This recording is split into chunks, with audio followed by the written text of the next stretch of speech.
اعوذ باللہ من الشیطان الرجیم بسم اللہ الرحمن الرحیم۔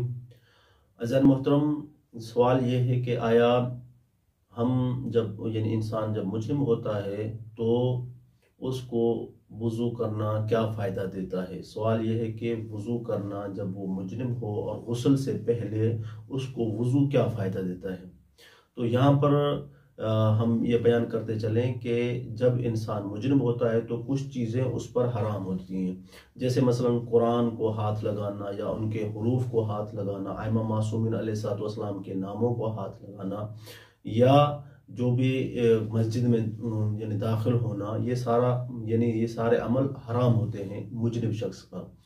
تو اس حوالے میں فقہا کا یہ بھی کہنا ہے کہ اگر کوئی شخص مجرم ہو جائے تو اس کے لیے کھانا پینا بھی حرام تو نہیں ہے لیکن مکروہ ہے۔ یہاں پر فقہا یہ فرماتے ہیں اگر کوئی شخص کسی سبب کی وجہ سے زیادہ سردی کی وجہ سے جلدی میں غسل نہیں کر سکتا، یا کوئی اور سبب ہے جس کی وجہ سے وہ جلدی میں غسل نہیں کر سکتا، اور کیونکہ جلدی میں غسل نہیں کر رہا ہے تو اس کو کھانا بھی ہے اور پینا بھی ہے۔ اب اگر یہ کچھ کھانا چاہتا ہے یا پینا چاہتا ہے تو اس کے لیے علماء اور فقہا یہ فرماتے ہیں کہ وہ وضو کر لے۔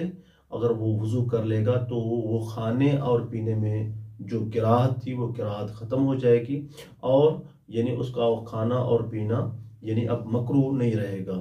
ہاں یہ تو ہے، لیکن اس وضو کرنے سے اس کا جو حرمت تھی، جو مثلا قرآن کو ہاتھ لگانا یا کسی اور چیز کو قرآن کو ہاتھ لگانا یا اس کے حروف کو ہاتھ لگانا یا امام معصومین علیہ السلام کے ناموں کو ہاتھ لگانا، جو حرمت ہے وہ زائل نہیں ہوگی۔